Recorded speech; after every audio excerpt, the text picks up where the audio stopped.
દક્ષિણ ગુજરાતમાં ભારે વરસાદથી ખેડૂતોના પાકને નુકસાન. હવામાન વિભાગની આગાહી વચ્ચે દક્ષિણ ગુજરાતમાં ભારે વરસાદથી ખેડૂતો ચિંતામાં મુકાયા છે.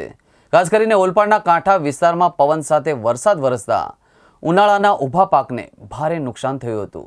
હવામાન વિભાગે રાજ્યના કેટલાક જિલ્લાઓમાં 40 કિલોમીટરની ઝડપે પવન ફૂંકવાની શક્યતા વ્યક્ત કરવામાં આવી હતી, જેને લઈને ઓલપાડ સહિત રાજ્યના અન્ય જિલ્લાઓમાં તેની અસર પણ જોવા મળી હતી. હવામાન વિભાગની વરસાદની આગાહી વચ્ચે ગુજરાત રાજ્યના વાતાવરણમાં પલટો જોવા મળ્યો હતો. અનેક વિસ્તારોમાં ધૂળની ડમરીઓ ઉડી. ઓલપાડ ગામ અને ઓલપાડ તાલુકાના આજુબાજુના ગામોમાં ભારે પવન ફૂંકાયો હતો, જેની સાથે ધૂળ ડમરીઓ પણ ઉડી હતી. અનેક વિસ્તારોમાં ભારે પવન અને ગાજવીજ સાથે વરસાદ વરસ્યો હતો. વરસાદના કારણે ખેડૂતોના ઊભા પાકને પણ નુકસાન થયું હતું. માવઠાના કારણે ઉનાળામાં થતા જ તલ, મગ, બાગાયતી પાક અને કેરીને પણ નુકસાન થયું છે. આ નુકસાનનો સર્વે કરવાની ખેડૂતોએ માંગ કરી છે. સાથે સાથે સર્વે કરી નુકસાનનું વળતર આપવાની પણ માગણી કરી છે. સમગ્ર દક્ષિણ ગુજરાતમાં ગઈ રાતે જે રીતે માવઠાની અસરને કારણે ખેડૂતો ખાસ કરીને ખૂબ જ ચિંતાતુર બન્યા છે.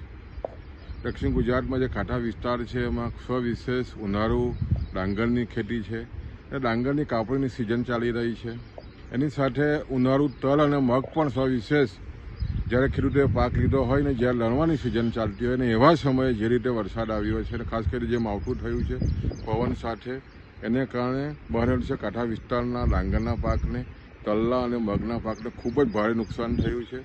જે રીતે ગ્લોબલ વોર્મિંગની સીધી અસર ખેડૂતોને થઈ રહી છે ને ખાસ કરીને આ વર્ષે સતત તમે જો આ ચોથું માવઠું છે ને જે રીતે ભયંકર રીતે જે રીતે વરસાદ અને ખાસ કરીને જે રીતે વાવાઝોડું આવ્યું એને કારણે તલ અને મગને પાકને અને ખાસ કરીને જેમે જોવો તો ડાંગરના પાકને પણ સવિશેષ મોટું નુકસાન થયું છે. ખેડૂતો નિરાશ થયા છે અને આદરણીય આપણા મુખ્યમંત્રીશ્રીએ પણ જે રીતે તપાસના આદેશોને ખાસ કરીને જે રીતે નુકસાન થયું છે ખેડૂતોને સર્વે કરાવીને ખેડૂતોને તાત્કાલિક સહાય મળે એ દિશાના જે પ્રયત્ન આરંભ્યા છે અને ધન્યવાદ છે. ચોક્કસ અમને આશા છે કે આવનારા દિવસોમાં ખેડૂતોને જે નુકસાન થઈ રહ્યું છે એનું પૂરું વળતર મળશે.